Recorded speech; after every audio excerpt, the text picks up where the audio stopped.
The Strait of Hormuz, 2 a.m., June 6, 2026. American F-15s are streaking low over the Persian Gulf, their targeting pods locked onto a coordinate that isn't supposed to exist. On Qeshm Island, inside a coastal facility that commercial satellite imagery has never quite been able to fully capture, Iranian drone operators are feeding targeting data to a swarm of one-way attack drones. They think they're hidden. They're wrong. At 2 a.m., the first bombs hit.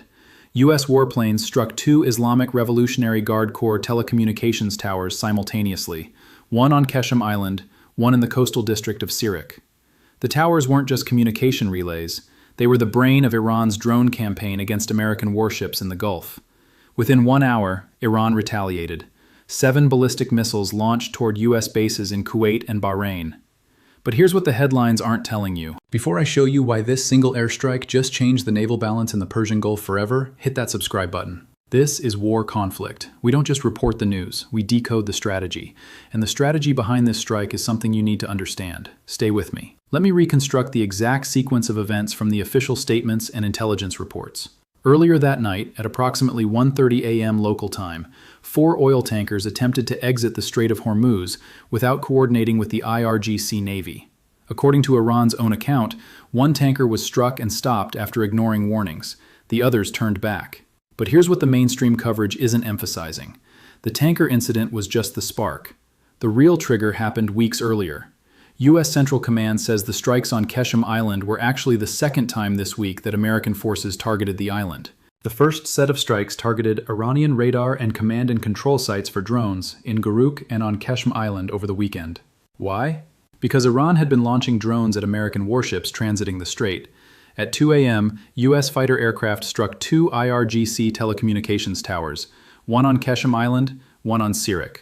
According to CENTCOM, the operations successfully neutralized Iranian air defenses, a ground control station, and 2 one-way attack drones that posed clear threats to ships transiting regional waters. No American service members were injured. Why Qeshm Island? Let me show you.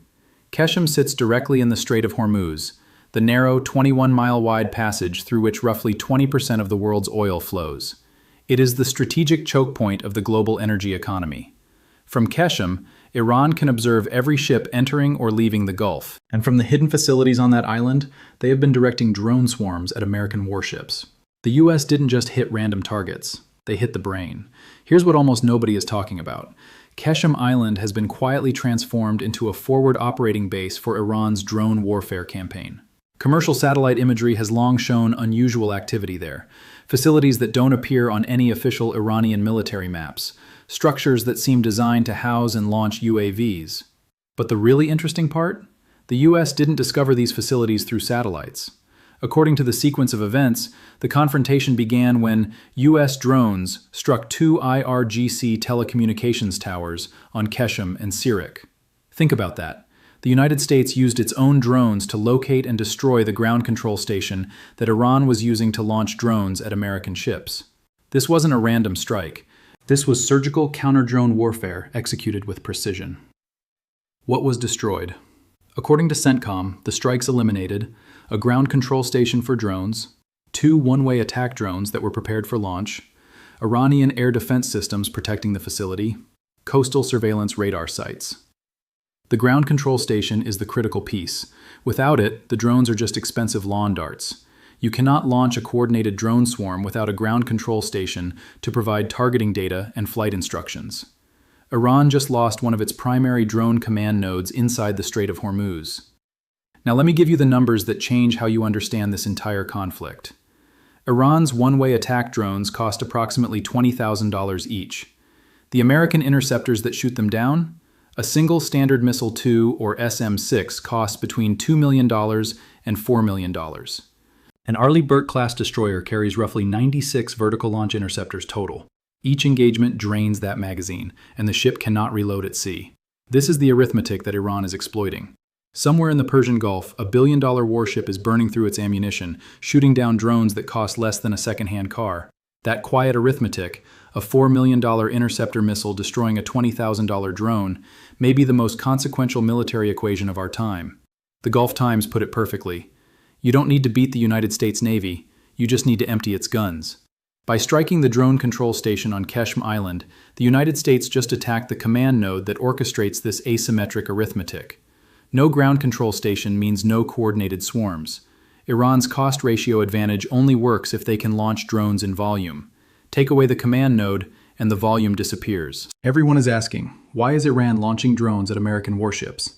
The real question is, what trap has Iran set for the U.S. Navy in the Persian Gulf? Here's the trap. The Strait of Hormuz is only 21 miles wide at its narrowest point. American warships must transit this choke point to operate in the Gulf. Iranian drones and missiles can reach every inch of it from Iranian territory. Option 1. American warships continue operating inside the Gulf. They maintain presence. They enforce the blockade. But every transit risks drone swarms. Every engagement drains the ship's magazine. Every interceptor fired is $4 million that cannot be reloaded at sea. Option 2. American warships stand off outside the strait. They preserve their magazines. They avoid the attrition. But the image of American ships withdrawing from Iranian pressure carries its own strategic cost, one that adversaries from Beijing to Moscow will measure carefully, and that partners from Riyadh to Tel Aviv will absorb quietly. Neither option is good. But there is a third option. Eliminate the source of the threat. Take out the ground control stations, destroy the radar sites, blind the drones before they launch.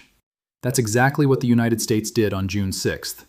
By striking the command and control facilities on Qeshm Island, the U.S. temporarily disabled Iran's ability to launch coordinated swarm attacks.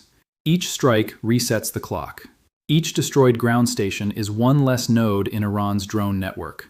But here's the problem. Iran can rebuild ground control stations. They're not nuclear facilities. They're bunkers with satellite dishes.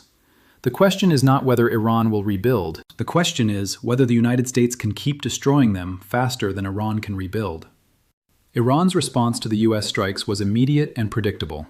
The Islamic Revolutionary Guard Corps announced that its aerospace force had targeted Ali al-Salem Air Base in Kuwait and remaining facilities of the U.S. Navy's 5th Fleet headquarters in Bahrain with ballistic missiles, 7 ballistic missiles total. U.S. Central Command reported that 6 of the missiles were intercepted. The 7th did not reach its intended target. Initial assessments indicate 6 of the missiles launched by Iran were intercepted, and a 7th did not reach its intended target. There are currently no reports of harm to U.S. personnel, and Iranian claims of damaging U.S. 5th Fleet headquarters in Bahrain are false. But Iran also issued a warning, and this warning matters. If these acts of aggression are repeated, the response will not be limited. You will be responsible for the consequences of the complete closure of the Strait of Hormuz to the export of your oil and gas. That's not an empty threat. The Strait of Hormuz carries roughly 1/5 of the world's seaborne crude oil. A complete closure would send global energy prices into a catastrophic spiral. Every economy that runs on imported oil, which is to say, most of them, would feel the shock within hours. Iran is holding the global economy hostage, and they just made that explicit. Nobody is talking about the deeper strategic shift that this strike reveals. The United States is no longer just defending against drone swarms. They are actively hunting the command nodes that control them. This is a fundamental change in doctrine. For months, American naval strategy in the Gulf was reactive. Drones appeared, interceptors fired, magazines drained, the cycle repeated. Now, CENTCOM is striking preemptively. Intelligence identifies a ground control station. Fighter aircraft eliminate it. The drone swarm never launches. The answer is not to match Iran drone for drone, nor to escalate toward strikes on Iranian territory that would ignite a broader regional war. It is to change the economics of the engagement entirely. That means investing urgently in close-in, high-volume counter-drone defenses, optimized weapons systems, proximity-fused naval guns, and directed energy platforms, so the Navy stops trading $4 million missiles for $20,000 nuisances. The strike on Qeshm Island is the first public demonstration of this new approach. Find the brain, eliminate the brain. The body cannot attack. Here's the thing. The most expensive thing the United States destroyed on Qeshm Island wasn't the telecommunications towers or the ground control station. It was Iran's assumption that their drone command nodes were safe. For years, Iran has operated under a strategic assumption. American forces will not strike Iranian soil directly. The risk of escalation is too high. The political cost is too great. That assumption just went into the water. The United States has now struck Iranian territory twice in a single week. Qeshm Island, Sirik, Guruk. These are not disputed territories. They are Iranian sovereign soil. And the American justification? Self-defense. Every strike was framed as a defensive response to imminent threats. This sets a precedent. If Iran launches drones at American warships from a ground control station on Iranian territory, that station becomes a legitimate military target. Iranian soil is no longer sanctuary. Iran's strategists will have to recalibrate. Do they move their drone command nodes deeper into Iran? That reduces their operational effectiveness against targets in the Gulf. Do they keep them where they are and accept the risk of American strikes? That accepts attrition they cannot sustain. Either way, the geography of safety just changed. The Strait of Hormuz is 21 miles wide. It carries 20% of the world's oil. And now, American warplanes are striking Iranian targets on both sides of it. This war isn't ending. It's just finding new altitudes to fight at.